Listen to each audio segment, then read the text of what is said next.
Hello viewers, বন্ধুরা কেমন আছেন? আমার সাউন্ড তো শোনা যাচ্ছে। আমি ইনভিটেশন কিছু মানুষকে পাঠিয়েছি, কারণ অনেকেই বলেন যে ব্রিং দ্য অন ক্যামেরা আবার শোনা যায় না বা আমরা জয়েন হতে পারছি না। তো সবসময় সবকিছু করতে পারা যায় না। তো আমি ভিডিও করতে চেয়েছিলাম, বাট ভিডিওতে কিন্তু ইটস নিড টাইম। কথা বলতে আমার যে কথাগুলো আমি ডেলিভার করবো, এটার জন্য আমার একটা সময়ের প্রয়োজন। ওই ভিডিওতে ওই সময়টুকু খুব সমস্যা হয়, পোস্ট করতে খুব সমস্যা হয়। তো আমি যে কথাগুলো বলতে চাচ্ছিলাম যে সোশ্যাল মিডিয়া তুলপাড়, কালকে আমি কয়েকটা বাচ্চাদের স্টেটমেন্ট দেখছিলাম যে দেখেন বাচ্চারা কিন্তু নিষ্পাপ। আমি কিন্তু আমার কথাগুলো বলেই আমি চলে যাব, আপনারা পরে দেখে নিয়েন। আমি সময় সুযোগ করে হুটহাট করে আমি লাইভে চলে আসি, সময় সুযোগ করে পারি না। তো বাচ্চারা কিন্তু নিষ্পাপ, তারা কিন্তু স্টেটমেন্ট তাদের শিক্ষকের পক্ষেই দিয়ে যাচ্ছে। দয়াল পাল নামে একজন শিক্ষক, এবং ওই যে নারায়ণগঞ্জে যখন শ্যামল পালকে যখন কান্দরে উঠবোস করা হয়েছিল তখনও আমি একটা ভিডিও করেছিলাম। তারপরে দুজন বিজ্ঞান শিক্ষককে নিয়ে তখন আমি একটা ভিডিও করেছিলাম। আমার এগুলো সব ইউটিউবে আছে, এগুলা কিন্তু কন্টিনিউয়াস, আমার আজকে কথা বলা না, এগুলো আমার কিন্তু দীর্ঘ দিনের প্রক্রিয়া। তো যাই হোক, আমি দেখি শেয়ার ব্রডকাস্ট।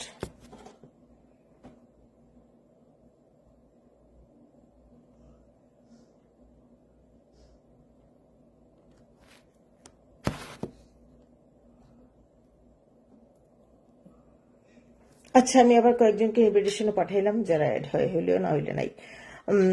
আচ্ছা, তারপরে এটা কিন্তু এগুলা কিন্তু আমার দীর্ঘদিনের বলা, এবং সেই সময় শিক্ষকদের উপরে ঘটে যাওয়া যে সহিংসতা, ওইটা নিয়েও আমি কথা বলেছিলাম। কারণ কি জানেন, আমার শরীরে শিক্ষকের রক্ত। আমি একজন শিক্ষাবিদের সন্তান। আমি জন্মের, আমার বাবা ইন্টারমিডিয়েট পাশের পর থেকে তার জীবনে ঘটে যাওয়া যে, তারপরে তো তিনি শিক্ষকতায় জয়েন করলেন, তার জীবনে ঘটে যাওয়া প্রত্যেকটা সাফারিংস আমাদের ফ্যামিলির উপর দিয়ে গিয়েছে। সেই 1952 সাল থেকে 1968-70 সাল পর্যন্ত, 1970-71 সাল পর্যন্ত, এবং তার পরবর্তীতে কলেজে ইন্সপেকশনে এসে তার ডিগ্রি নিয়ে, তার সার্টিফিকেট নিয়ে তাকে যেরকম কটাক্ষ করা হতো, সবকিছুই কিন্তু আমাদের মানে তারপরে তার উপরে মামলা, এগুলো তো আমি বহুবার বলেছি। তার উপরে জুলুম, নির্যাতন, দেশদ্রোহিতার মামলা। আচ্ছা বাবা, তখন না হয় পাকিস্তান পিরিয়ড ছিল, 1968 সাল, 1970 সাল, 1956 সাল, 1955 সাল, 1958 সাল, 1952 সাল, তখন নয় পাকিস্তান শাসন আমল ছিল। কিন্তু মুক্তিযুদ্ধ শুরু হওয়ার পরেও, তারপরে যখন বাবা কলেজের ইন্সপেকশনে আসতো, বাবাকে টিজ করতো যে ফরেন ডিগ্রি হোল্ডার, এগুলো আমি দেখেছি। একজন শিক্ষককে লাঞ্ছনা কিন্তু এটা যুগে যুগে কালে কালে ঘটে আসছে। আমার কিন্তু কারোর বিরুদ্ধে অভিযোগ থেকে আমি কথা বলতে আসছি না। আইনের কাছে এখনো কিন্তু আইন সিলেক্ট করবে কে অপরাধী, কে নির্দোষ, কে ভিকটিম, কেউ কিন্তু শুনেন, জনস্রোত, জনমত, স্টুডেন্টদের মত একটা কিন্তু একটা যখন কারো পক্ষে বেশি প্রভাবিত হয়, তখন তো সত্যমিথ্যা মানুষের কাছে, এবং পৃথিবীর সর্বশ্রেষ্ঠ আদালত হলো, এবং যে মালিক হলো দেশের জনগণ। জনগণ, যেহেতু আমাদের দেশের সংসদীয় গণতন্ত্র, ওই যে সলিল চৌধুরীর গানটা আজকে 2-3 যাবৎ খুব মনে পড়ছে। আমি গানটা আমি আমি আমি গানটা আমি আমি অলরেডি আজকে 2 দিন যাবৎ মনে পড়ছে, এবং আজকে আমি কোন এই গানটা গিয়েওছিলাম। দাঁড়ান, আমি আপনাদেরকে শোনাই, এই জন্যই লাইভে আসছি।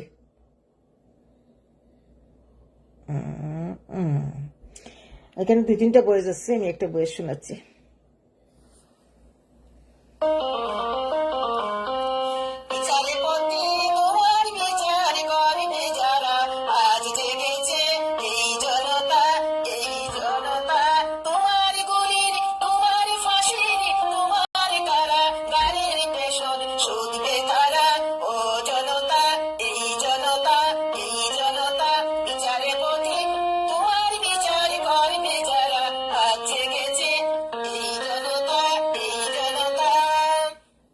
আবার শোনাই, আরেকটা বয়স শোনাই, আমার কণ্ঠ।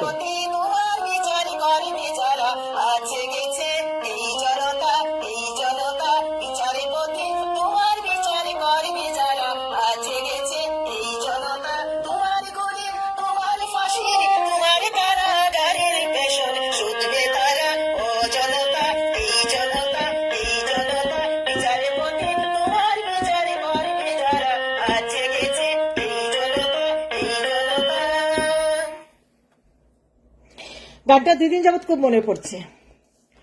বিচারপতি তোমার বিচারে করবে যারা, আজ জেগেছে এই জনতা সেই জনতা, আজ জেগেছে সেই জনতা।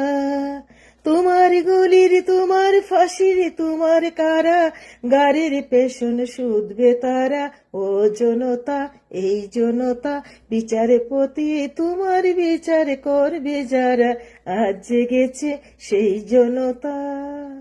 শুনেন, যা আমরা শৈশব কৈশোর থেকে আমরা বেড়ে উঠতে উঠতে ওই গানগুলা তো তখন খুব বাজতো আমার বাড়িতে। আপনারা যারা আমার সাথে দীর্ঘদিনের বাস, আপনারা তো জানেন আমি সব কথাই বলে যাই। তো ওই কিছু কিছু গান আমার একদম আমার ইন্দ্রিয় থেকে অতীন্দ্রিয়তে ঢুকে যেত এবং ওগুলা নিয়ে এখন পর্যন্ত। তো আমি চট্টগ্রাম বাড়ির আইনজীবী, একটা অনুষ্ঠানে একজন আইনজীবী গানটা করেছিলেন। বলি কি রে, এই গানটা তো আমি এতদিন যাবত সংসারের যাতা বলে ভুলে গেছি, তারপর থেকে রেগুলার এই গানটা। এই গানটা না মেমোরিতে, আমার বেড়ে ওঠার সময়ের গান মেমোরিতে খুব নিয়ে চলছে। আর মেমোরিতে কি কোনটা নিয়ে চলছে জানেন, যে যে ওই যে কাজী কাদের নেওয়াজের, এবং এটা নিয়ে আমি লাইভ করেছি, আমার ইউটিউব চ্যানেলে আছে। এগুলো আমার এখন আজকে নতুন করে বলা না, দীর্ঘ 27 বছর আগ থেকে আমি এগুলো বলে যাচ্ছি। আরেকটা হলো যে ওই যে বিখ্যাত কবিতা শিক্ষাগুরুর মর্যাদা, বাদশাহ আলমগীর কুমারে তাহার পড়াইতো এক মৌলবী দিল্লির, মৌলবী দিল্লির। একদা প্রভাতে গিয়া দেখেন বাদশাহ এক পাত্র হস্তে নিয়া, ঢালিতেছে বাড়ি গুরুর চরণে পুলকিত হৃদয়ে আনত নয়নে, শিক্ষক শুধু নিজ হাত দিয়ে নিজেরই পায়ের দুলি, দুই মিশে সব করছেন সাফ সঞ্চারী আঙ্গুলি, শিক্ষক মৌলবী। তো সঞ্চার এখানেই আমি লিখছি, আর এগুলো তো মুখস্থ আছে। তো আরো দুইটা লাইন বলি, যদি ভুল বলি ক্ষমা করবেন। শিক্ষক ভাবিলেন মানে নিস্তার নাহি, যাই বুঝি তার ছবি, মানে আলমগীর দেখে ফেলছেন যে তার ছেলে পানি ঢালছে তার ছেলে, আর শিক্ষক তার পাগুলা নিজের হাতে দুই মিশে সব করেছেন সাফ সঞ্চারী আঙ্গুলি, শিক্ষক মৌলবী। তো আলমগীর আসা মাত্র তিনি আবার চিন্তা করছেন, ভাবিতেছি আজ নিস্তার নাই, যায় বুঝি তার ছবি, দিল্লিপতির পুত্রের তোরে। এবার কিন্তু এগুলা লেখা নেই, ময়ূরী থেকে বলছি, সেই ছোট্টবেলার মুখস্থ। দিল্লিপতির পুত্রের তোরে লইয়াছে পানি চরণের তোরে, যায় বুঝি তার ছবি, আজকে আমার একটা হবে, বিচার হবে। তো যাই হোক, বিচার হলো। আলমগীর ডাকলেন যে দেখেন, যুগে যুগে কালে কালে সৃষ্টিশীলরা কি রেখে যায় পৃথিবীতে, আর আমরা এগুলা হৃদয়ঙ্গম করি না, আত্মস্থ করি না বলি আজকে সমাজ জেনারেশন। আমি বলছি না বারবার, এই যে পাঠদান থেকে শিক্ষকদেরকে বাইর করে নিয়ে আসা, কোচিং এর প্রোডাক্ট, এই যে প্রমোট করা, কিছু শিক্ষকের কোচিং কে প্রমোট করা, এই যে কোচিং সেন্টারে তো কত খুন হয়েছে, এগুলা কখন হয়েছে? এগুলা কিন্তু আমাদের 60-এর জেনারেশন, আমরা কিন্তু 60-এর জেনারেশন। 65-এ আমাদের 65-66-এর জন্ম হইলে আমাদের তো 60-এর জেনারেশন, তাই না? 60-এর দশকের জেনারেশন আমরা, নাকি 70? যাই ভাই, মেমোরি থেকে সব চলে গেছে এখন, কেমন জানি মানে আর কোনো কিছু। ও দিদি কেমন আছো? আক্তার হোসেন, আমি ভালো আছি। শুনো, বাংলাদেশে তখন দেখছো, হ্যাঁ আইন তার গতিতে চলবে, যে অপরাধী তার তো পানিশমেন্ট হবে, সেখানে আমি কথা বলছি না, কথাগুলো আমি অন্য একটা জায়গায় বলতে আসছি। তো যাই হোক, খুব তাড়াতাড়ি করছি লাইফটা, কারণ বড় কিছু আর ভাল লাগছে না, বড় হয়ে যায় সবকিছু। তো শিক্ষককে ডাকলেন আলমগীর, তার সবাই শিক্ষক গেলেন, তিনি ডরে ভয়ে গেলেন। তো বাদশাহ আলমগীর বললেন যে আমার ছেলে জল ঢেলে দিচ্ছে বা পানি ঢেলে দিচ্ছে আপনার পায়ে, আর আপনি ধুয়ে মুছে সব সাফ করেছেন সঞ্চারী আঙ্গুলি, আপনি আঙ্গুলগুলা নিজে ধুয়ে মুছে সাফ করছেন। এই দৃশ্যটা আমি দেখে আমি স্তম্ভিত। আপনি কি শিক্ষা দিচ্ছেন আমার ছেলেকে? আর আমি বা কেমন সন্তান জন্ম দিলাম যে আমার ছেলে কোথায় সে করে দিবে, সে আমার ছেলে, সে আপনাকে দিদি কেমন আছেন আক্তার, ভালো আছি রে, সে আমার ছেলে কোথায় আপনার পা ধুয়ে মুছে সাফ করে দিবে, পায়ের বালি পরিষ্কার করে দিবে, কাদা পরিষ্কার করে দিবে, আপনি নিজে এইটা আমি দেখব? এই যে শিক্ষকের বিচার, শিক্ষক এই যে ছেলের বিচার বলে তিনি ছেলেকে পানিশমেন্ট দিলেন, যেটাই দিলেন শিক্ষকের সামনে। আর আমাদের দেশে কি চলছে? আমাদের দেশে শিক্ষককে ডেকে নিয়ে, আর শিক্ষক আপনি যাবেন কেন? কি হতো? কারণ ছাত্ররা তো আপনার পক্ষ, ছাত্ররা তো জানতো, আপনি যাবেন কেন? আর হ্যাঁ ঠিক আছে, এটা সমাজের জন্য একটা শিক্ষা, কিন্তু এমন শিক্ষা তো এই দেশের জনগণ চায় না, আপনি বা যাবেন কেন? আর ওখানে দেখেন, এখানে আমি এই যে আমার জীবন থেকে এরকম কথাগুলো বলি। সবসময় বাবা বলতেন, নেপোলিয়ান বলতেন, গিভ মি, আমাকে ভালো মা দাও, আমি তোমাদেরকে শ্রেষ্ঠ জাতি দিব, give me good mother, I will give you a good nation.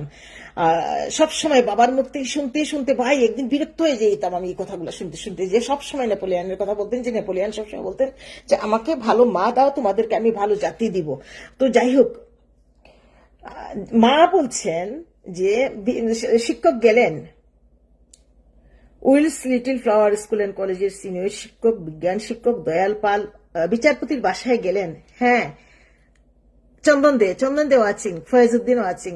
Faiz ভাই আমার মনে হয় আমার সিনিয়র মনে হয় লইয়ার চট্টগ্রাম পারে সম্ভবত। আচ্ছা আচ্ছা, তো আমি যে কথাটা বলছি যে দেখেন দয়াল পাল কিন্তু বাসায় গিয়েছেন, কোথায় শিক্ষককে বসাবেন, শরবত দিবেন, এন্টারটেইন করবেন, যে কি ঘটনা, নিজের ছেলেকে মোটিভেট করবেন, মোটিভেটের মাধ্যমে ছেলে যদি বকাটে হয় বিগড়ে যায় তাকে মোটিভেশনের মাধ্যমে তিনি নিজের মধ্যে তার এই সমস্যাগুলো, আমি মনে করি আমার ক্ষুদ্র ব্রেইনে একজন জাস্টিস, তিনি কিন্তু একজন জাস্টিস, আমি কিন্তু একজন লয়ার, আমার কিন্তু দৃষ্টতা নাই। বিচারপতির নামটা শুনলেই তো মাথা নত হয় ভাই, একজন জাস্টিস নামটা শুনলেই তো শ্রদ্ধায় মাথা নত হয়। আমরা তো সেই সব থেকে বিচারপতি, বাবারে মা, জাস্টিস, বাবারে বাবা, কত বড় পদ পদবী, কি মর্যাদার এই বিচারপতিরা তত্ত্বাবধায়ক সরকারের উপদেষ্টা হয়েছেন। এই যে বিচারপতি শাহাবুদ্দিন ছিলেন আমাদের তত্ত্বাবধায়ক সরকার 96 না সম্ভবত, এটা ইয়েতে, হ্যাঁ 90, এইটা সম্ভবত 2000 সালেই, এটা মেমোরি থেকে বলছি, 2000 সালে বিচারপতি। তারপরে বিচারপতি হাবিবুর রহমান, আমি কাছ থেকে দেখেছি হাবিবুর রহমানকে, সারাক্ষণ বই একটা হাতে। তো বিচারপতি ভাই, বিচারপতি তো শ্রদ্ধায় নাম মাথা নত হয়ে যায়, মানে আর কিছু লাগে না। বিচারপতি মানেই, আগে বিচারপতিরা জাজমেন্ট দিতেন সারা রাত ঘুমাতেন না, কালকে আসামিটা, আমি যে বিচার রায় লিখছি অন্য মনস্ক থাকতেন। আমরা শোনা এগুলো গল্প শুনতে শুনতে বড় হয়, যেহেতু একটা শিক্ষার পরিবারে আমি, একজন শিক্ষাবিদের সন্তানের উঠেছে, আমি বড় হয়েছি। বিচারপতিরা কিন্তু আগে পরের দিন একটা আসামির একটা ফাইনাল বা একটা লিখতে, রায় লিখতে সারা রাত ঘুমাতেন না, টেনশন করতেন, ঘরে বাইর করতেন, জল খেতেন, যে আমি যে কালকে ডিক্লেয়ার করবো, এটা বাড়িতে প্রকাশ করবো, এটা কি আসলেই কতটুকু, এটা কি কোনো আমি কি কোনো আইনের মার পেয়েছে, কোনো কিছু কি বাদ পড়ে যাচ্ছে, এরকম অনেকগুলা, আবার ক্যাপিটাল পানিশমেন্ট অনেকগুলা পরে কিন্তু অনেক শিথিল হয়েছে পানিশমেন্টটা। তো এইরকম হইলে জাস্টিস সে বিচারপতি, কিন্তু তার বিবেক, তার মন দিকে মানে মাকড়সার জালের মতো তার অনুভূতি গুলা, একদিকে আইন কাজ করবে, একদিকে তার বিবেক কাজ করবে, একদিকে তার পড়াশোনা কাজ করবে, একদিকে তিনি সমাজে তার প্রতিনিয়ত একটা চেষ্টা থাকে যে একজন সমাজ থেকে, যদিও বিচারপতিরা একটি সংরক্ষিত লাইফ লিড করেন, কিন্তু তারপরে তার তো একটা বিবেকের সমাজ আছে ওখানে, যে নিরন্তর তার প্রচেষ্টা থাকে যে তিনি কিভাবে যে এই সমাজটাকে তিনি ঈশ্বরের কাছে, প্রকৃতির কাছে তিনি সুন্দর ন্যায় সত্যের পুণ্যের কাজ করে তিনি তার জীবনের একটা রিটায়ারমেন্টে যাবেন, সেই রকম এই বিচারপতি মানেই একটা শ্রদ্ধার জিনিস। সেই বিচারপতি শিক্ষককে ঘরে ডাকলেন, তারপরে শিক্ষক গেলেন, দেখেন শিক্ষক এখানেও নত স্বীকার করেছেন, তিনি গিয়েছেন তার মানবতায়। তারপরে তাকে ওখানে তার ছেলেকে মাপ চাইতে বলা হইল। কে বলল? মা বললেন, যে নেপোলিয়ন বলে গিয়েছেন, আমাকে গুড মা দাও, I will give you a good nation. তো যেখানে নেপোলিয়ন বলে গিয়েছেন, মা দাও আমাকে, আমি তোমাদেরকে সুস্থ সন্তান দিব, ভালো সন্তান দিব, অমর শ্রেষ্ঠ জাতি দিব, সেখানে মায়ের ভূমিকা দেখেন। তো আমার প্রশ্ন এটা না, আমার প্রশ্ন হইল যে দেখেন, এই যে আমি তো বারবারই বলছি, ঢাকা ইউনিভার্সিটির একজন শিক্ষককে নিয়ে খুব কন্ট্রোভার্সি, এবং তিনি সম্ভবত এখন তিনি আইনের প্রশাসনের হাতে আছেন। তো আমি এগুলা নিয়ে কথা বলতে চাই না, শুধু আমি এটা বলি যে যদি অন্যায় করে আইনের যেন সুষ্ঠু প্রয়োগ হয়, আমি আর কিচ্ছু চাই না, আইনের যেন, আমার এটাই বলার ছিল। আপনি আগে দেখেন বাংলাদেশে যদি 500 বা 5000 বা 50,000 যদি বাংলাদেশের সেই সময়ে, আপনি ভাবতে পারেন সে 47, 48 বা তারও আগে বা তারও পরে, বা আপনি 80 পর্যন্ত বা 90 পর্যন্ত বা 2000 সাল পর্যন্ত যে মূল্যবোধ গুলা কিন্তু নষ্ট হয়েছে, কিন্তু 80 পর থেকে আমাদের সময়, আমাদের সমসাময়িক তো অনেক ফ্রেন্ড আছে ইউনিভার্সিটির, আমরা তো কেউ এরকম অপরাধ করি না। আমাদের কোন ফ্রেন্ড, আমরা 60-এর প্রজন্ম হলেও আমাদের পরে যে অনেক, আমরা যে পড়াশোনা করেছি, যেমন ইউনিভার্সিটি আমার সিনিয়র 4-5 বেসকে আমি চিনতাম, জুনিয়র 3-4 বেসকে আমরা চিনতাম, এখনো তো আমরা তো কেউ এই অপরাধগুলা করিনি। এই অবক্ষয়টা কখন শুরু হয়েছে? 2000 সালের পর থেকে এই অবক্ষয়, 2000 সাল বা 90-এর দশক থেকে, বা এই যে ছাত্র রাজনীতি, একটা মারমুখী একটা ছাত্রদেরকে ব্যবহার করা ক্যাডার হিসেবে রাজনীতিবিদদের, তখন এই অবক্ষয়গুলা শুরু হয়েছে। আর দেখবেন যে 50,000 যদি একটা এলিট মুসলিম পরিবার থাকতো, সেখানে কিন্তু সব সময় হিন্দু শিক্ষকরা থাকতো, গৃহ শিক্ষক হিন্দু, স্টেটে তাদের যে জমিদারিতে সেখানে নায়েবরা হিন্দু, পরিবার মুসলিম, নায়েব হিন্দু, গৃহশিক্ষক তো সব সময় হিন্দু, কারণ তখন সৎ গৃহশিক্ষক ছিল। এইটা সম্ভ্রান্ত হিন্দুদের মধ্যেই ছিল। এখন ভাই আহ এখন ভাই এই যে এই বিচারপতি তো দেখলাম যে ইন্টেরিয়র গভর্নমেন্টের সময় নিয়োগপ্রাপ্ত, যা দেখছি আমি ফেসবুকে টেসবুকে যা দেখছি আমি। আর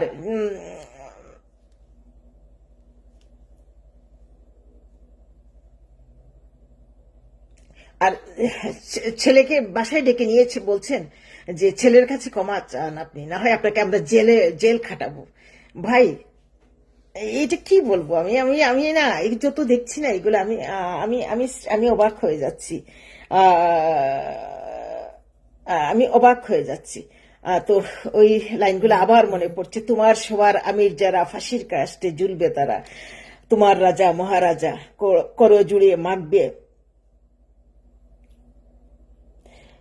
বিচার, ঠিক জনতা এই জনতা, আরো আছে কবি গানটার লাইন। এটা হইলো যে স্বাধীনতা মুক্তি সংগ্রামের সময় স্বাধীনতা বিরোধী আন্দোলনে যে সেলুলার জেলে এত বিপ্লবী ছিলেন, আর তখনকার প্রশাসন, সেই ব্রিটিশ প্রশাসন যে রায় দিত, কত ভালো ভালো মানুষের বিচার হতো, সেই ব্রিটিশ প্রশাসনের বিচারপতিরা যে রায় দিয়ে এই সূর্য সন্তানদেরকে মেরেছিল, সেই যে ব্রিটিশ 200 বছরের ব্রিটিশ বিরোধী আন্দোলনে যে এই যে সাপোজ ধরেন মাস্টারদা সূর্য সেনের যে ফাঁসির রায় হলো, তারপরে তার ফাঁসির আগে তার চোখ তুলে ফেলা হলো, দাঁত তুলে ফেলা হলো, নখ তুলে ফেলা হলো, তার লাশটা বঙ্গোপসাগরে ফেলে দেওয়া হলো, এইরকম তাদের সাথে যাদের যে রায়গুলো হয়েছে, এই যে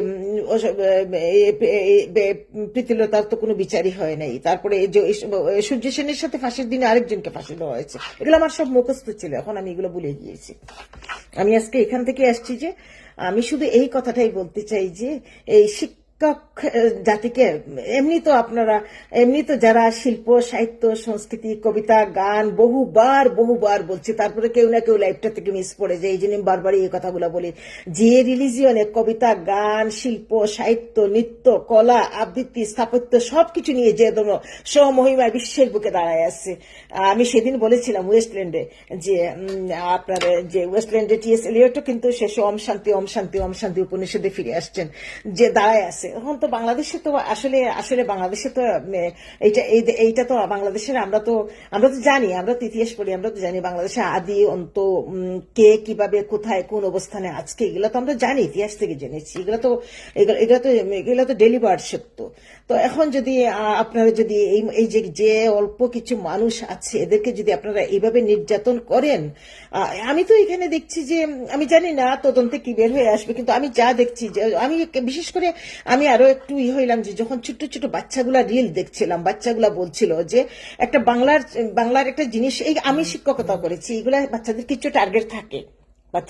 টার্গেট থাকে, আমরা ওইগুলো না জানলে শিকার হয়েছি। আমি যে অল্প দিন 10 বছর শিক্ষকতা করেছি, আমার উপর দিয়ে এগুলো অনেক কিছু ঘটে গেছে, কিন্তু আমরা কৌশলে এগুলা বুঝাই ফেলতে হয়। যখনই দেখবেন আপনি একটা ছেলে, যখনই দেখবেন একটা শিশু বা একটা বাচ্চা বা একটা 6-7 এর বাচ্চা যখন দেখবেন আপনার বিরুদ্ধাচরণ করছে, আপনাকে আসলে তখনই তো তারা, আমি তো 2000 সালে জব ছেড়েছি, আমি 90-এর দশকের টিচার, তখনই তো তারা নিতে পারতো না। আজকাল আমাদের শিক্ষকদের বুঝতে হবে আবহাওয়া অন্যরকম, এটা আমরা বুঝতাম। আর এখানে যে শিক্ষক বুঝেন বা বুঝেননি সেই দিকে আমি যাচ্ছি না, কারণ তিনি তো বলছেন যে আমি তো বাংলার শিক্ষক না, আমি বাংলারই জিনিসটা তোমাকে আমি সায়েন্সের শিক্ষকের কাছে পাঠাবো। তখন সে তার স্পর্শকাতর বা তার যেটা এটা আমি ভাবতে পারছি না ভাই, আমি ভাবতে পারছি না একটা ছাত্র কিভাবে শিক্ষকের ওই জায়গায় হাত দেয়, আমি ভাবতে পারছি না ভাই, সত্যি ভাই। তাহলে কি এই যে দেখেন, আমরা সবাই ভুল করি, আমরা সবার অপরাধ আছে, কিন্তু শিল্প সাহিত্য সংস্কৃতি থেকে বের হয়ে আসলে মানুষের জীবনে শরীরে কি থাকে, জঙ্গিপনা থাকে, আমি ভাবতেও পারছি না ভাই। আর শিল্প সাহিত্য সংস্কৃতি পুঁজি করে আপনারা দুঃসময় পার করতে পারবেন, কিন্তু ওইটা যদি না থাকে, আজকালকার বাচ্চারা এত সুইসাইড করছে কেন, এগুলো বহুবার বলি, এত ডিপ্রেশন কেন, এত সুইসাইড কেন, টাকা পয়সা বাপ মার আবির্জিত ঘর বাড়ি সম্পদ দিয়ে কেন একটা সন্তানকে আমরা পৃথিবীতে রাখতে পারছি না, প্রতিনিয়তই তো সন্তানরা সুইসাইড করছে।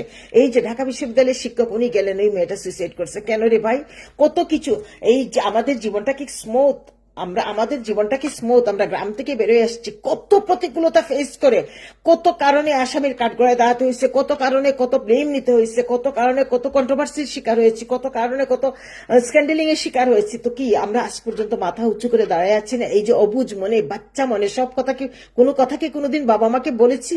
কোনো কথা কি কোনোদিন মাকে বলেছি? নাকি মা জানতে চেয়েছে আগের মারা এরকমই ছিল?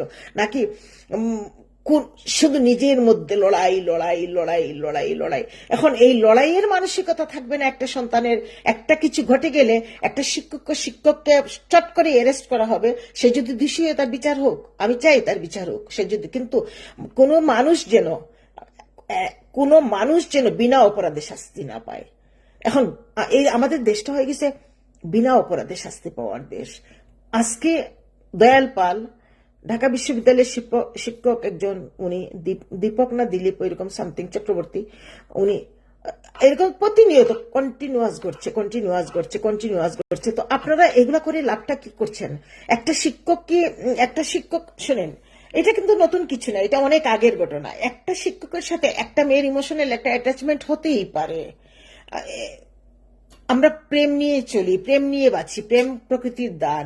একটা শিক্ষকের সাথে একটা ছাত্রীর বা একটা হতে পারে, কিন্তু এইটা হতে পারে, কিন্তু এটা কন্ট্রোল করেছে যুগ কাল কন্ট্রোল করেছে।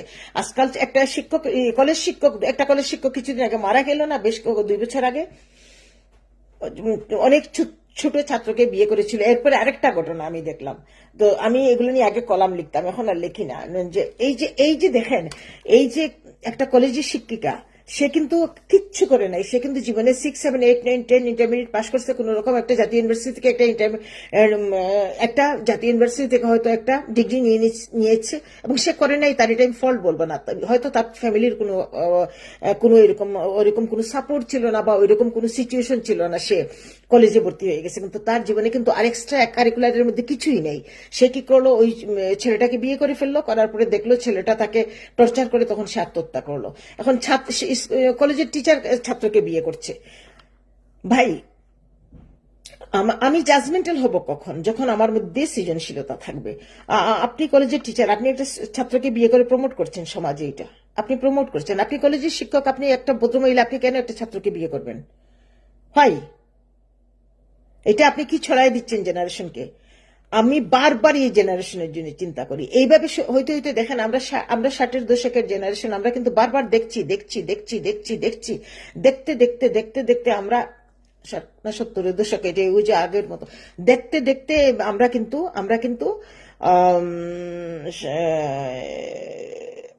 এইভাবে হইতে দেখতে কিন্তু আমরা কিন্তু মার্জিনে চলে যাচ্ছি। আমরা কিন্তু দেখছি সমাজে কিন্তু টলারেন্স এখন একেবারেই নেই, সহনশীলতা কিন্তু সমাজে এখন একেবারেই নেই।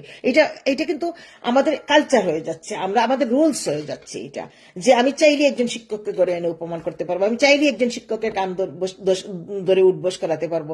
হ্যাঁ, তো আমাদের সময় যে আমরা এরকম হ্যারাসমেন্টের শিকার হইনি তা না, হয়েছি, কিন্তু তখন কিন্তু অনেক সহনশীলতা ছিল শিক্ষকরা। এখন তো দেখছি যে শিক্ষা একটা ঝুঁকির মধ্যে চলে গেছে, কোন মানুষই শিক্ষকতা পেশায় আর আসবে না। কিভাবে আসবে? কোন ভরসায় আসবে? অন্তত পক্ষে সম্মানিত যারা, সম্মানের চর্চা, আমরা যারা মান সম্মানের চর্চা করি, আমরা কিন্তু খুব ইন্ট্রোভার্ট, খুব আইসোলেটেড। আমাদের কিন্তু টাকা নাই, পেটে ভাত নাই, কিন্তু আমরা লড়াই করে যাচ্ছি। আর আপনি দেখবেন ওই যে মুখচুরা উন্দুর, এগুলা কোটি টাকার মালিক, এগুলা কিন্তু শুধু নিচ্ছে আর জমাচ্ছে। এরা কিন্তু মানবতার কল্যাণে একটা কথা বলতে আসবে না। তো এই যে এই জিনিসগুলা দেখছি পরপর আমার খুব খারাপ লাগছে। দেখি কে কি বললেন।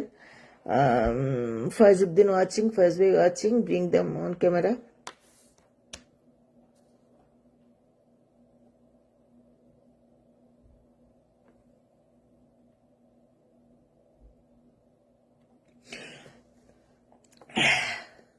আক্তার হোসেন। তো এই জিনিসগুলো আমার আজকে বলার ছিল, যে টেবিলে বসে দুটো কথা বলি, যে আমরা কি নিয়ে চলেছি। সর্বশেষ আমি আমার জীবনের একটা কথা বলি। আমার জীবনের কথাটা হইলো কি, দেখেন, এই যে শিক্ষক, আমাদের পাশের গ্রামে দুজন গরিব, তখন আমি বাবার মুখে যা শোনা, দুজন অনেক অনেক গরিব দুটো ভাই ছিলেন। তো বাবা যখন স্কুল করলেন এলাকায়, তখন তিনি তাদের প্রতিভার কথা জানলেন। আমার বাবা তাদের বাড়িতে গিয়ে গিয়ে গিয়ে গিয়ে তাদেরকে মেট্রিক, ইন্টারমিডিয়েট, বিএসসি সায়েন্সে বিএসসি পাশ করালেন। যে মেট্রিক পর্যন্তই বাবা সাপোর্ট দিয়েছেন। এরপর ইন্টারমিডিয়েট কিভাবে জানি না, তবে বাবার খুব প্রিয়। বাবা তো এটাই করতেন, সবার বাড়িতে বাড়িতে গিয়ে লজিং এ যারা থাকতো গ্রামে, বাবার রেপুটেশন স্কুলের নাম শুনে সবাই আসছিল, অত্র এলাকার একদম সিলেট ডিস্ট্রিক্টে সবাই আসছিল। বাবা প্রত্যেকটা গ্রামে, আমাদের গ্রামের প্রত্যেকটা ঘরে একটা লজিং ছিল। বাবা সবাইকে রিকোয়েস্ট করে অভিভাবকদেরকে, ছাত্রগুলোকে থাকার ব্যবস্থা করে দিতেন। তো ওনাদের আমার নিজের বাড়ি ছিল, এবং উনি আমার সাথে এড আছেন। আমার স্যার এখন আমার সাথে এড আছেন, কিন্তু আমার স্যার বয়স হয়েছে। কিন্তু আমার স্যার, আমি জানি না এটা আমার কথাগুলো শুনবেন কিনা, আমি নাম বার বলতে চাচ্ছি না, যে তোমার স্যার আমার ফেসবুকে। তো এরপরে বাবা উনি যখন বিএসসি পাস করলেন, বাবা বললেন যে তুমি আমার স্কুলে ম্যাথসের টিচার হিসেবে জয়েন করো। স্যার জয়েন করলেন। তো আমার তো স্যার।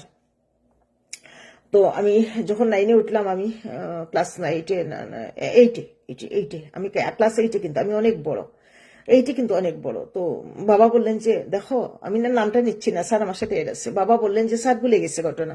বাবা বললেন যে স্যার খুব ইন্ট্রোভার্ট। তো বাবা বললেন যে দেখো, বাবার তো ছাত্র, দেখো আমার মেয়েটাকে একটু ম্যাথসটা তুমি একটু কিছুদিন দেখো। তো স্যার তো কোচিং করাতেন না। তো যেহেতু স্যারের মেয়ে, স্যার কি করলেন, তো এটা কোন সময়, এটা সময় নেই তো, প্রতিদিনই স্কুলের পরে তো টায়ার্ড হয়ে ঘরে ফিরা, বাড়ি ফিরা। তো বাবা স্কুল ছুটির পরে স্যার বললেন, স্যার আমার বাবাকে বললেন, স্যার আমি পারবো, কিন্তু স্কুল ছুটির পরে আমাকে করতে হবে, পড়াতে হবে। তো সম্ভবত স্যার হয়তো বাড়িতে আসতে চাননি, স্কুল থেকে পড়ায় চলে যাবেন। তো স্কুল ছুটি হয়ে গেছে, সবাই চলে গেছে, পুরা স্কুলে স্যার আর আমি, মানে আমি বড় গলায় গর্বের সাথে বলছি। তা স্যার তখন বিয়ে শাদী কিচ্ছু করেন নাই, স্যার আর আমি। তো স্যার, আমি একটা ক্লাসের মধ্যে আমি স্যার বসছেন বেঞ্চিতে, আর আমি সামনাসামনি আর একটা বেঞ্চ নিয়ে বসছি। তো 10 দিন পড়েছিলাম স্যারের কাছে আমি। 10 দিনে একবার 10 দিনে একবার ম্যাথস পড়েছি। এরপরে আমার ফাইনাল পরীক্ষা এসে গেছে, আর আমি আর কন্টিনিউ করিনি। আর এরপরে আমি সায়েন্স থেকে আর্টসে চলে আসলাম। 10 দিনে একবার স্যারের পাটা আমার এই হাঁটুতে লাগছিল। স্যার আমাকে বলছেন যে স্যার, আমি ছোট্ট ক্লাস 8-এ পড়ি, আমার স্যার তখন বিয়ে শাদী কিচ্ছু করেননি। তো স্যার ভুলে গেছেন, আমি বলি নাই। স্যার, আমি এগুলো ভাবি, স্যার আমাকে বলছেন যে আমার হাঁটুটা তোমার পায়ে লাগলো, তুমি কিছু মনে করেছো? হাঁটুটা যখন স্যারের পায়ে লাগছে, আমি বুঝতে পারছি মানে হাঁটুর সাথে হাঁটুর একটা ইয়ে লাগছে, যেহেতু আমরা মুখোমুখি বসছি। তো চিন্তা করেন, স্যার আমাকে বলছেন যে, আর স্যার কিন্তু তখন মানে একদম ধরেন একদম এই এই 26-27 বছর বয়স, আর আমি ক্লাস 8-এ পড়ি। তো স্যার বলছেন আমাকে, আমার হাঁটুটা তোমার পায়ে লেগে গেল, তুমি কিছু মনে করেছো? চিন্তা করেন, স্যার আমাকে অভয় দিচ্ছেন, স্যার আমাকে সাহস দিচ্ছেন। তাহলে চিন্তা করেন কেমন শিক্ষক ছিলেন, কেমন ছাত্র তৈরি করেছিলেন। আমার আমার স্যার আমার আইডিতে আছেন, আমার স্যার যদি দেখেন, আমার স্যার আছেন, আমার সাথে এড আছেন, স্যার বয়স হয়েছে, কিন্তু স্যার ভুলে যাবেন, আমি ভুলিনি। আমার যখনই কোন শিক্ষক কেলেঙ্কারি দিকে আমার এই ক্লাস 8-এর ঘটনা আমার মেমোরিতে চলে আসে। ক্লাস 8-এর ঘটনা আমার মেমোরিতে চলে আসে। স্যার মনে করছেন আমার স্যারের হাঁটুটা যদি আমার হাঁটুতে লাগেও, আমি যদি আনইজি ফিল করি, স্যার আমাকে নিজে ইজি করে দিচ্ছেন যে তোমার হাঁটুতে আমার পাঠা লেগে গেল, তুমি কি কিছু মনে করেছো? আমি বলি, স্যার না না, আমি কিছু মনে করবো কেন, এটা তো আমরা সামনাসামনি বসছি, পাঠা আপনার লাগতেই পারে, একটা একটা টাচ খেতেই পারে। তো তাহলে চিন্তা করেন যে স্যার, আহ, সেই সেই যুগের স্যার, এখন এই এই এই যুগের স্যার, কত তফাৎ। আর এই যে এই যুগের কিছু অসৎ স্যারদের জন্য এই সৎ স্যারগুলা আজকে একজন একজন দয়াল স্যারকে কান্না করতে দেখতে হয়। আমি শ্যামল স্যার নিয়ে যখন কান বস করেছিল, তখন আমি বড় গলায় ভিডিও করেছি বাংলাদেশ থেকে, আমি চট্টগ্রাম ছিলাম। তারপরে যখন সায়েন্সের যে একজন কি কি কি জানি একটা খুব মানে উনি একদম মানে একদম দরবেশের মতো একজন স্যার, এবং বিজ্ঞানের নিয়ে একটা কন্ট্রোভার্সি হয়েছিল। আমি লিঙ্কটা আমি ভিডিওতে দিয়ে দিব, আমার ওই ভিডিও, আমার ইউটিউবের চ্যানেলের লিঙ্কটা, ওই ওই ওই ব্রডকাস্টের লিঙ্কটা আমি এইটাতে দিয়ে দিব। তো আমি বারবারই শিক্ষকদের কিছু এলে আমি প্রতিবাদ করি। কেন প্রতিবাদ করি? কারণ এটা আমার পুরখাও আমাদের জীবন। আমার বাবা ইন্টারমিডিয়েটের পর থেকে একদিন ওরা বাঁচতে দেয়নি, আমৃত্যু জ্বালাইছে। আমৃত্যু জ্বালাইছে, আমৃত্যু জ্বালাইছে, আমৃত্যু। এখন কি, তখন কি ছিল এই 18 মাসের এই যে রক্তচোষা লরিয়ের ছিল, এই মবস্টার তো মবের রাজত্ব তখন ছিল, কিন্তু এটা চলছে শিক্ষকদের উপর। নীরব নীরব ঘাতক শিক্ষকদের মানসিক নির্যাতন করা, নীরব ঘাতক বিস্তার লাভ করেছে। তো বিস্তার লাভ করে কি হয়েছে, বিস্তার লাভ করে কি হয়েছে, কত পার্সেন্ট, 24 না 26 না 28% না 30% থেকে এখন এসে থামছে গিয়ে 6%-এ।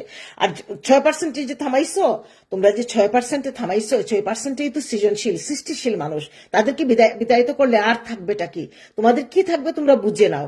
তো আমি শুধু এটাই বলবো যে আপনারা দেশের মানুষ, এটা আপনারা দেখেন যে আইন আইনের গতিতে চলবে। আমি আইনের দিকে আমি যেতেই চাই না। সঠিক তদন্ত হোক, সঠিক তদন্ত হোক। এইটা এইটা এটা যে খুব বড় ক্যাপিটাল পানিশমেন্ট সেটাও আমি বলবো না, কিন্তু কিন্তু কিন্তু এটা এটা তো মানবিক মানবিক দিক দিয়ে দাঁড়ায়। তো আমরা এইভাবে একটা একটা কিছু আমরা বলতে পারি যে না, আপনি এটা করতে পারেন নাই, আপনি একজন শিক্ষকের সাথে আপনার সন্তান এটা এটা করেছে, আপনি এটাকে সাপোর্ট দিতে পারেন না, এটা আমরা কি বলতে পারি না? এটাকে আমরা বলতে পারি না? আমরা কেন বলবো না? আমরা এই যে বাচ্চাগুলা প্রতিবাদ করছে এই জেনারেশনের জন্যই তো আমরা বলবো। আমরা বলবো না? আমরা বলবো না? এই যে এই স্কুলের বাচ্চাগুলোর ভিডিওগুলো আমি কালকে দেখলাম, দেখে আমি এই গানটা আমার মনে আসছে যে দেখেন, আমি উনি কিন্তু বোল্ডলি স্টেটমেন্ট দিচ্ছেন স্যার দয়াল দয়াল আমি বলছি ওনাকে, উনি আমাদের ইয়েতে অনেক জুনিয়রই হবেন এখন। উনি কিন্তু বলে যাচ্ছেন, উনি কিন্তু লড়ে যাচ্ছেন, উনি কিন্তু, হ্যাঁ উনি কিন্তু উনার বাসায় কি ঘটেছে এটা কিন্তু উনি পাবলিশ নাও করলে পারতেন, নাও করলে, পাবলিশ করেছেন বলেই তো আপনারা আজকে জেনেছেন। ওনার বাসায় ধরে নিয়ে গিয়ে আপনাকে আমরা আপনাকে আমরা জেলে খাটাবো, আপনি আমার ছেলের কাছে ক্ষমা চান, তারপরে স্কুলে। আমি, কি ঔদিত্য রে বাবা, কি ঔদিত্য! একটা এই এই বয়সের বাচ্চা কিভাবে স্যারের যে এই যে স্পর্শকাতর যে জায়গায় হাত দে, কিভাবে হাত দে? এটা কি মিথ্যা? এখানে তো অনেকগুলা বাচ্চা ছিল, তারা কত বারবারই, আমি রিলস গুলা দেখছিলাম, তারা তো বলছিল, তারা তো বারবার দেখছিলাম, আমি আমি আমি দেখছিলাম, তারা তো বলছিল, আর সবাই তো বলছে স্যারের কোনো দোষ নাই, সবাই তো বলছে। আর আমরাও তো শিক্ষক ছিলাম, আমাদের কাছে সঙ্গত কারণে যে যেটা নিয়ে আসতো প্রথমে বুঝার চেষ্টা করতাম, তখন বলতাম যে পিঠা দেয় বাবা, এটা তো আমি বুঝতে পারছি না, বা এটা তো আমি জানি না, বা এটা তো আমার সাবজেক্ট না, তুমি যাও, আচ্ছা ঠিক আছে। পরে এসে কি করতাম, ক্লাস থেকে বের হয়ে কি করতাম, আমরা হেডমিস্ট্রেসের সাথে আলাপ করতাম। আমি আমার হেডমিস্ট্রেসের সাথে বহুবার আলাপ করেছি এগুলো নিয়ে, যে এই মেয়েটার এই প্রবলেম, এই ছেলেটার এই প্রবলেম, এই ছেলেটা এটা জানতে চায়, এই ছেলেটা ওই টিচার সম্পর্কে কমপ্লেন দিছে আমার কাছে। হ্যাঁ, তো এগুলোর জন্য আমি ভালো ছিলাম না। আমি এমপিভুক্ত শিক্ষক হয়ে অনেক কিছুর জন্য আমি আমি বলছি ভাই, আমার এগুলাতে জড়ানোর দোকানে আমার জগৎ সংসার পড়ে আছে। এই শিক্ষকতাটা আমি যদি না ছাড়তাম, আমি একটা জায়গায় স্টিফ হয়ে থাকতাম, এবং এই শিক্ষকতাটা না ছাড়লে আপনারা আজকে আমাকে পাইতেন না, আমার তো সৃষ্টি আপনারা পাইতেন না।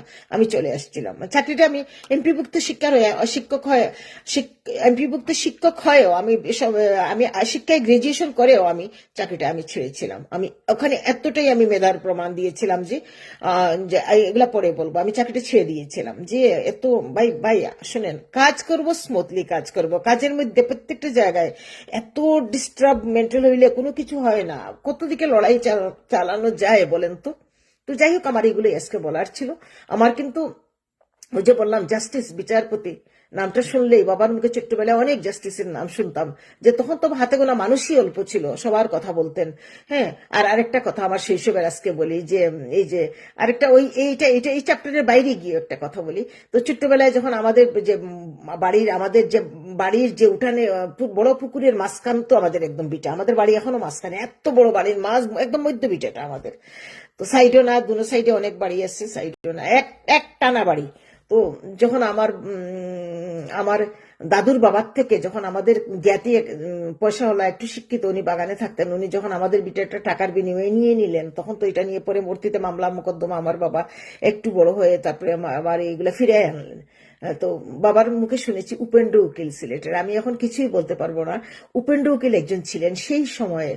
আমি বলি, যখন আমি 6-7-এ পড়ি তখন শুনেছি, তাহলে বুঝেন আমি 6-7-এ পড়ছি শোনা। সিলেট শহরে একদিন উপেন্দ্র উকিল ছিলেন সম্ভবত। তো উপেন্দ্র উকিল ছিলেন, ওনার ওয়াইফ নাকি ছিলেন একটু মেন্টাল ডিসঅর্ডার। তো ক্লায়েন্টরা যখন যেত লয়ারের সাথে, তো বাবা তো যেতেন, বাবা একটু বড় হওয়ার পরে যেতেন, বাড়ি থেকে যাইতেন।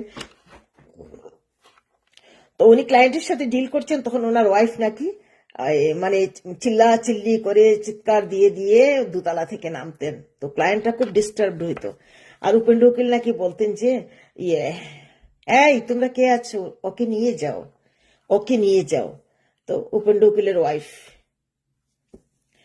একটি মেন্টাল ডিসঅর্ডার ছিলেন, এবং ক্লায়েন্ট আসলে উনি তো শুনেন, কাউকে তো ঘরে বন্ধ করে রাখা যাবে না, উনি হাঁটতেন চলতেন, হঠাৎ করে হয়তো ওনার মাথার মধ্যে একটু সমস্যা হতো, তখন উনি কথা বলতেন। তো বাবা বলছিলেন যে দুইবারই গেছি, ওনার ওয়াইফ এরকম চিল্লাচিল্লি করছে, তারপরে উনি উনি শুধু বলতেন এই তোমরা কে আছো, ওকে নিয়ে যাও। তো মানে এইটা, এই প্রসঙ্গটা আলাদা আসলো যে বাবা এই জন্যই বলছিলেন যে উনি কিন্তু জীবনে আর বিয়ে শাদী কোনোদিন করেন না, এই পাগল একটা ওয়াইফকে নিয়ে জীবনটা কাটিয়ে দিয়েছিলেন। তাহলে বুঝেন আগে মানুষ কতটুকু চিন্তার বিস্তার ছিল, কতটুকু সেলফ ডেডিকেটেড ছিল, কতটুকু নিজকে কতটুকু কন্ট্রোল করতে পারতো, কতটুকু তার চিন্তা শক্তি ছিল, যে উনি কতটুকু স্যাক্রিফাইস ছিল তাদের, কতটুকু ডিভোশন ছিল তাদের। তো সেই জিনিসগুলোই বলার ছিল। এটা ওই টপিক্সের বাইরে গিয়ে একটা কথা বললাম। টপিক্সের বাইরে গিয়ে আমি আমার ঘটনাটাও বললাম যে আমার স্যার সেদিন পায়ে একটু লাগছে, আমি খেয়ালও করিনি, আমার স্যার আমাকে বলছেন যে পাটা লেগে গেছে, তুমি কি অন্য কিছু মনে করেছো? আমি বলছি না স্যার, আমি কেন কি মনে করবো, এটা তো আপনি আমাকে নিজেই বলছেন, আমি তো খেয়ালই করিনি। তাহলে চিন্তা করেন যে আমরা আমরা যে এই যে বিবর্তন, এই এমন বিবর্তনকে আমরা চেয়েছিলাম, আমরা কি ডারউইনের মতবাদ, এই যে বিবর্তনাবাদ, আমরা কি এমন বিবর্তন চেয়েছিলাম যে বিবর্তনে 6, 7, 8 এর বাচ্চা, 9 বা 10 এর যে বাচ্চাগুলাকে দেখলাম, এগুলা বড় যে 6, 7 এর বাচ্চা, যে বাচ্চাগুলা গিয়ে একজন শিক্ষকের কোনো ফল্ট ছাড়াই, আর যদি 1 বছর আগের কোনো একটু থাকে, ওগুলার কি আক্রোশ, কি শিক্ষা, এই যে আমরা ছুটছি। ইদানিং জানেন পাবলিক ইউনিভার্সিটিতে আমাদের সময়ের যারা অনেক মেয়ে ছিল, তারা কিন্তু কোনোদিন কোনো জব করে নাই। কেন জানেন? আমি অনেককে বলতাম, আমিও তো ছেড়ে দিচ্ছি, যে বলছিল যে জব করলে সন্তান মানুষ করা যাবে না। ওই সময় আমরা যখন ইউনিভার্সিটি থেকে বের হয়েছি, ওই সময় পাবলিক একটা কনসেপ্ট ছিল শিক্ষিতদের মধ্যে, যে আমরা যদি দুইজনই জবের পিছনে ছুটি, আমরা কিন্তু শুনেন, আমার আপন পিসি শাশুড়ির দেবর ডক্টর, সে সিলেট মেডিকেল থেকে পাশ করেছে। তো তো আমার আসছে একদিন বাসায়, তার বউ আসছে, তার বউ ডক্টর সিলেট মেডিকেল থেকে, আমার শ্বশুরের ইমিডিয়েট ছোট বোন, আপন, মানে এক মায়ের পেটের ভাই বোন, আমার শ্বশুরের ছোট বোনের ছেলের বউ ডক্টর। তো ওরা আসছে, ওরা ক্যালকাটা চলে যাবে, হয়তো বউ শিফট করবে ওখানে বাচ্চা কাচ্চা নিয়ে, চলে যাবে। তো আসছে আমাদের বাসায়, আর আসছে আর ওই সিজিএস সম্পর্কে আরো জানতে। তো আমি জিজ্ঞেস করছি ওর বউকে, আমি নাম ধরেই ডাকছি, আমার দেবরের বউ, যে তুমি প্র্যাকটিস করো? তো আমাকে আমার দেবর বলছে, বাবুদা বলছে, বাবু নাম, বলছে ও কি প্র্যাকটিস করবে, ও প্র্যাকটিস করলে বাচ্চা মানুষ করবে কে? আমি বলি তাই বলে একজন ডক্টরকে বসায় রাখবা? তো সে নিজেও বলছে না, আমি আপাতত বসেই আছি। আমাকে বলছে দিদি, মেজদি, আমি আপাতত বসেই আছি, কারণ দেখেন সেই সময় পাবলিক মেডিকেল থেকে পাশ করা আমার যা, সে কিন্তু সন্ধ্যাবেলা প্র্যাকটিস করতো না। কেন করতো না? কেন? স্যাক্রিফাইস কাকে বলে দেখেন, করতো না কেন? আপনি বাচ্চাকে শিক্ষিত করলে হবে না, মনস্তাত্ত্বিক শিক্ষাটাও দিতে হবে, কারণ মা ঘরে আছে মনস্তাত্ত্বিক শিক্ষা। আমি পড়াশোনা করছি, আপনার বাচ্চা, আপনি চলে গেছেন বাইরে টোটো করে ঘুরে বেড়াচ্ছেন, এটা কিন্তু মনস্তাত্ত্বিক শিক্ষা না, শিক্ষা প্লাস মনস্তাত্ত্বিক শিক্ষা। স্যাক্রিফাইস করতেই হবে, আর না আপনি বিয়ে শাদী করবেন না। আমি বলবো বিয়ে করার দরকার নাই। আপনি যদি ডেডিকেট না হন, আপনি যদি সন্তানের প্রতি ডিভোশন না হন, আপনি বিয়ে শাদী করবেন না। পৃথিবীতে সন্তানদেরকে আনবেন না, এনে এইভাবে মারবেন না, এদেরকে এইভাবে কষ্ট দিবেন না, এদেরকে হতাশাগ্রস্ত করবেন না, এদেরকে ডিপ্রেসড করবেন না, এদেরকে গরু ছাগলের মতো ছেড়ে দিবেন না। এদেরকে পড়াশোনা করাবেন, এদেরকে পড়াশোনা শ্রম দিতে না পারলে সন্তান নেন কেন? বিয়ে শাদী করে এত ফুর্তি কেন, এত আনন্দ কেন? বিয়ে শুধু স্টারডাম একটা ক্রেজ বা বিয়ে শাদী করে যদি সন্তানের পিছনে সময় না দেন, আপনি বিয়ের প্রতি এত স্বপ্ন দেখেন কেন? বিয়ে শাদী করিয়েন না আপনারা। তো এরপরে দেখলাম যে আমার জাটা চলে গেছে ক্যালকাটা। কিছুদিন আগে আমার দেবর গেছে, কিন্তু সেই দেখেন 2000 সালের ঘটনা আমি বলতেছি, বা 2004-5 সালের ঘটনা। ক্যালকাটা চলে গেছে, চলে গিয়ে ও প্র্যাকটিস করছে কিনা আমি জানি না, ওখানে করতেছে কিনা আমি ইয়ে করি নাই। ওদিন শুনলাম যে তার ছেলে ওখানে ডাক্তার, মেয়ে ডাক্তার, ছেলে ইঞ্জিনিয়ার, ক্যালকাটায় গিয়ে ছেলে মেয়ে ডাক্তার ইঞ্জিনিয়ার ওখান থেকে হয়েছে, যে হোক। তাহলে দেখেন একটা ডক্টর মার স্যাক্রিফাইসটা আপনি দেখেন। একটা ডক্টর মা বাংলাদেশে থেকেও সে চেম্বার করতো না, সে সন্ধ্যাবেলা করে থাকবে, তার বাচ্চারা মানুষ করবে। এরপরে হাজবেন্ড বললো যে তুমি কলকাতায় চলে যাও। সে এই ছেলে মেয়েদেরকে বাংলাদেশে পাশ করে হুট করে কলকাতা গিয়ে কেউ প্র্যাকটিস করতে পারে? হুট করে কি কেউ গিয়ে পারবে? বা অনেক কিছু একটা সাইট লাগাতে হবে, তো নিশ্চয়ই কোনো এখানে একটা ইয়ে আছে ওইগুলা করে। কিন্তু সে দেখেন সে কতটুকু স্যাক্রিফাইস করেছে তার ছেলে মেয়েকে। সে দুইটা, একটা ছেলে একটা মেয়ে। একটা ফোনটা ধরি, আমার একটা কল এসেছিল, আমি রেখে দিচ্ছি এখন। এইগুলোই আমার আজকে বলার ছিল। সবাই ভালো থাকুন, সুস্থ থাকুন। এই ভিকটিমরা সবাই যেন আহ সুষ্ঠু বিচার পায়, আর আইন যেন সুষ্ঠুভাবে প্রভাবিত হয়। আমার জাস্টিস মানেই বিচারপতি শ্রদ্ধার জায়গা। আমার কারো প্রতি কোনো ইয়ে নাই। আমি আমার জাস্ট ওপিনিয়নটা জানালাম। সবাই ভালো থাকুন, সুস্থ থাকুন। আমার কলটা বারবার আসছে।